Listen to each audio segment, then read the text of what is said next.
अकाल पुरख दे वचन श्रोता बन के जो गुरु गोबिंद सिंह जी महाराज ने सुने, उन्हां वचनां नूं अपनी कलम दी भेंट करदे ने धन गुरु गोबिंद सिंह जी महाराज, और इन्हां वचनां दा नाम रखदे ने अकाल पुरख बाच अस कीट प्रथ। जब पहले हम सृष्ट बनाई, दैत रचे दुष्ट दुखदाई। जद असी सब तो पहले सृष्टि की साजना की थी, उस वक्त महान अंधकार दे जीण वाले दैत लोग ही सन। कोई सूझ नहीं सी, कोई समझ नहीं सी, ज्ञान दा विज्ञान दा कोई पसारा नहीं सी। इते आहिस्ता आहिस्ता विकास होया ते भुज बल बवरे होए गए, पूजत परम पुरख रह गए। ਉਹ ਤਾਕਤ ਦੀ ਪੂਜਾ ਕਰਦੇ ਸਨ, ਸ਼ਕਤੀ ਦੀ ਪੂਜਾ ਕਰਦੇ ਸਨ। ਉਹਨਾਂ ਦੈਂਤਾਂ ਦੇ ਚੋਂ ਜਿਹੜਾ ਤਾਕਤਵਰ ਸੀ ਉਸ ਨੂੰ ਸਜਦਾ ਕਰਦੇ ਸਨ, ਉਹਨੂੰ ਹੀ ਰੱਬ ਮੰਨਦੇ ਸਨ, ਉਹਨੂੰ ਹੀ ਪ੍ਰਮਾਤਮਾ ਮੰਨਦੇ ਸਨ। ਤੇ ਹਮ ਤਮਕ ਤਨਕ ਮੋਹ ਖਾਪੇ, ਤਿਨ ਕੀ ਠੌਰ ਦੇਵਤਾ ਥਾਪੇ। ਫਿਰ ਮੈਂ ਆਪਣੀ ਸ਼ਕਤੀ ਦੇ ਨਾਲ ਉਹਨਾਂ ਨੂੰ ਨਾਸ ਕੀਤਾ ਤੇ ਉਹਨਾਂ ਦੇ ਥਾਂ ਤੇ ਦੇਵਤਿਆਂ ਦੀ ਸਥਾਪਨਾ ਕੀਤੀ। ਗਿਆਨੀ ਭੇਜੇ, ਸੂਝਵਾਨ ਭੇਜੇ, ਪਰ ਦੈਤਾਂ ਦੀ ਤਰ੍ਹਾਂ ਤੇ ਵੀ ਬਲ ਪੂਜਾ ਉਰਝਾਏ। ਆਪਨ ਹੀ ਪਰਮੇਸ਼ਰ ਕਹਾਏ। ਉਹਨਾਂ ਨੇ ਵੀ ਆਪਣੇ ਆਪ ਨੂੰ परमात्मा कहलाना शुरू किया। असी ही रब, असी ही परमात्मा, और परमात्मा नूं भुल गए। वो भी शक्ति दे उपासक बन गए। जिहड़ा ताकतवर सी उही उन्हां दा भगवान बन गया।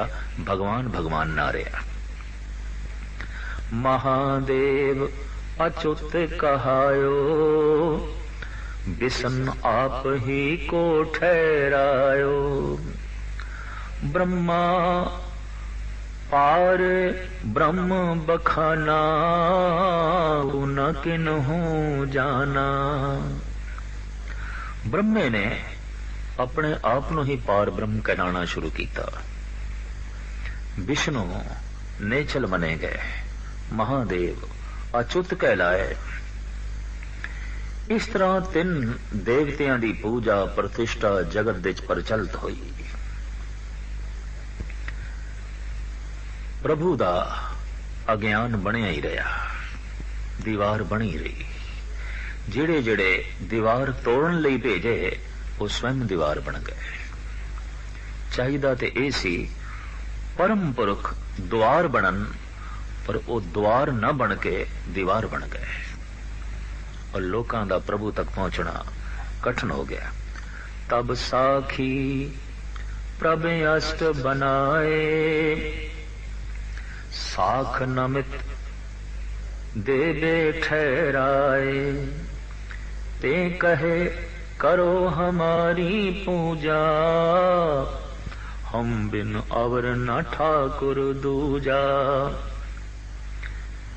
फिर असी ज्ञानी पैदा कीते, पर वो भी अपने आप नू ठाकुर जी करके कहने लग पे और अपनी पूजा आरंभ करा दी। जो जो द्वार नू तोड़न लई, दीवार नू तोड़न लई भेजिया, ओही ओही दीवार बन के रह गया। परम तत्व को जिन ना पहचाना, तिन कर ईसर तिन को माना। केते सूर चंद को माने, अग्निहोत्र कई पवन प्रमाणे। बेशुमार ऐसे ने जिन्होंने सूरज नू परमात्मा कह के, सूरज नू भगवान कह के पूजना शुरू किया। चंद्रमा नू ईश्वर जान के पूजना आरंभ किया। कई अग्नि दे पुजारी बने, कई पवन आहारी बने। किन्हू प्रभ पाहन पहचाना, नाथ किते जल करत बिथाना। बेशुमार ने परमात्मा नू पत्थर ही मान लिया। पत्थर परमात्मा दी कृत है, पत्थर परमात्मा दा करता नहीं है। परमात्मा दी कृत है। जिस दिन परमात्मा चंगा लगेगा उस दिन पत्थर भी चंगे लगणगे, क्योंकि प्रभु दी कृत है। पर कृत नू परमात्मा मन लीए ते करते दा कोई बोध ना होवे, ये अज्ञानता है, ये ना समझिए। इस वास्ते धन गुरु गोबिंद सिंह जी महाराज अपने महान कलाम दे राही जगत नू संदेश उपदेश देंदे हुए कहंदे ने, केवल काल ही करतार, ओही करतार है। पर जगत ते कृत नू मनदा है, करते दा बोध नहीं, करते दी सूझ ते समझ नहीं। इस वास्ते धन गुरु अर्जन देव जी महाराज भी फरमान करते ने, चेरी की सेवा करे ठाकुर नहीं दीसे, ओखर नीर विरोलिए माखन नहीं नीसे। कलगीधर पिता इसनू इंज भी बयान करते ने, अकृता कृत है, अमृता मृत है। परमात्मा स्वयं अकृत है, किसी दी कृत नहीं। सब कुछ उसे दी कृत है और वो किसी दी कृत नहीं। वो जो अकृत है उसकी कृत है पत्थर। पत्थर परमात्मा बन गया, करता दा कोई बोध नहीं, करता दा कोई ज्ञान नहीं। और यह भी गुरबाणी का फैसला है, जिस जिसनों और जैसे जैसे नू परमात्मा मनांगे वैसे वैसे परमात्मा सामने प्रगट होंदा जाएगा। भूतां नू मनण वालियां दे अगों भूत प्रगट होंदे ने, प्रेतां नू मनण वालियां दे अगों प्रेत प्रगट होंदे ने, देवी देवतियां नू मनण वालियां दे जीवन दे देवी देवते प्रगट होंदे ने, शैतान नू मनण वालियां दे अंदर शैतान प्रगट होंदा है, भगवान नू मनण वालियां दे अंदर भगवान प्रगट होंदा है। जैसा सेवे तैसा होए। तो महाराज कहंदे ने, कितनियां ने ते पत्थर नू ही परमात्मा पहचानिया ते अनेकां ने वध वध विधि दे मुताबिक थां थां दे तीर्थां दा दरियावां दा इशनान करदे ने। किन्हू प्रभ पाहन पहचाना, नाथ किते जल करत विधाना। के तक कर्म करत डर पाना, धर्म राज को धर्म पछाना।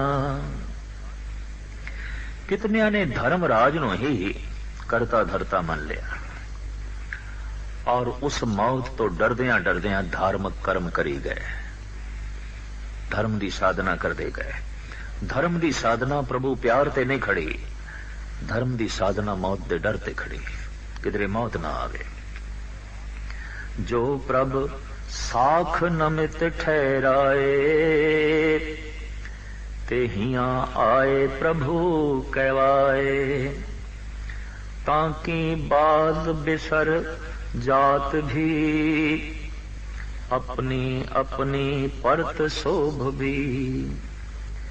जितने प्रभु दा जस फैलाण वास्ते जगत दे च आए, वो अपना ही जस सुनन दे च लीन हो गए, अपनी ही महिमा सुनन दे च लीन हो गए।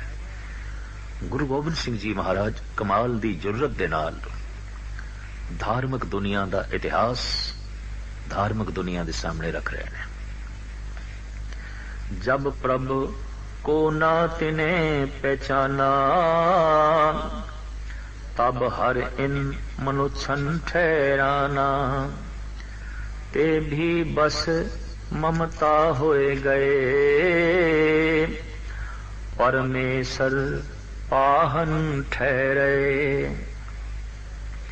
बड़े बड़े देवी देवते, बड़े बड़े बाकमाल शक्तियां दे मालक जब दीवार बन गए तो फिर एक ऐसा दौर आया, आम साधारण मनुख आए अगे, जो देवते नहीं सन, जो परम शक्तिशाली नहीं सन। इन्होंने परमात्मा की चर्चा छेड़ी, पर कुदरती गल है, जो परमात्मा की चर्चा छड़े, परमात्मा की गल करे, जगत उन्हां दी गल करता है। और कई दफा परमात्मा की गल करन वाले फिर अपनी गल सुनन दे इतने लीन हो जाते हैं कि परमात्मा की ते गल ही करना भुल जाते हैं, ਉਹਦੇ ਤੇ बोलने ही भुल जाते हैं। साहब कहते हैं आम साधारण मनुख भी इस तरह ही भटक गए और वह भी इत्थे ही आन के आखिर टिके परमेश्वर पाहन ठहरा है। उन्हों का भी परमेश्वर पाहन ही बन गया, पत्थर ही बन गया। तब हर सिद्ध साधक ठहराए तिन भी परम पुरख नहीं पाए। जे कोई हो तो भयो जग स्याना तिन तिन अपनो पंथ चलाना। फिर तरह तरह के सिद्ध आए, जती आए, नाथ आए। महाराज कहते इन्हां दे जिहड़ा चोटी दा सियाणा सी मंडलेश्वर बनिया, पर मंडलेश्वर तो बाद वो भी परमात्मा जान के पूजे आ गया और इस तरह प्रभु दा पंथ मनुख दा पंथ बन के रह गया, परमात्मा दा पंथ व्यक्तियां दा पंथ बन के रह गया। परम पुरख किन्हू ने पायो बैरबाद अहंकार बढ़ायो। पेड़ पात आपन ते जले प्रभ कै पंथ न को चले। कोई जल दे मार्ग ते चल रहा है, कोई दरख्तां दे मार्ग ते चल रहा है, कोई पत्थरां दे मार्ग ते चल रहा है, कोई सूरज चंद तारियां दे मार्ग ते चल रहा है, कोई सिद्ध साधकां दे मार्ग ते चल रहा है। धन गुरु गोबिंद सिंह जी महाराज कहते प्रभु दे मार्ग ते कोई भी नहीं चल रहा।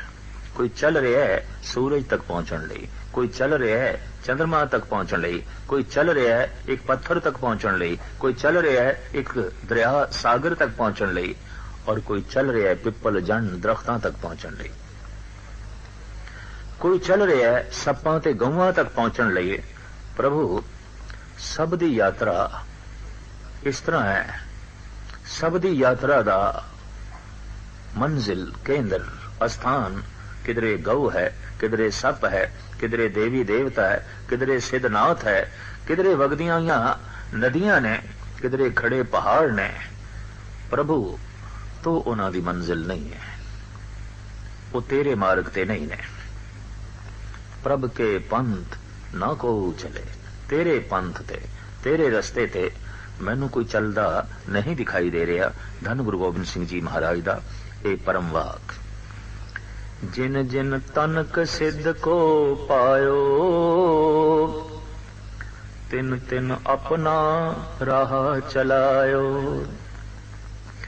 परमेश्वर ना किनू पहचाना मम उचारते भयो दीवाना। जिन्हों भी मंत्र जपदियां थोड़ी जिहा सिद्धि की प्राप्ति हुई, उन्होंने वो रास्ता बनाया जो उन्हां तक पहुंचे, उन्होंने वो मार्ग नहीं बनाया जो प्रभु तक पहुंचे। साहिब कहते ने इस तरह संसार दे अनेकां रस्ते हो गए, मंजिल परमात्मा ना बनी।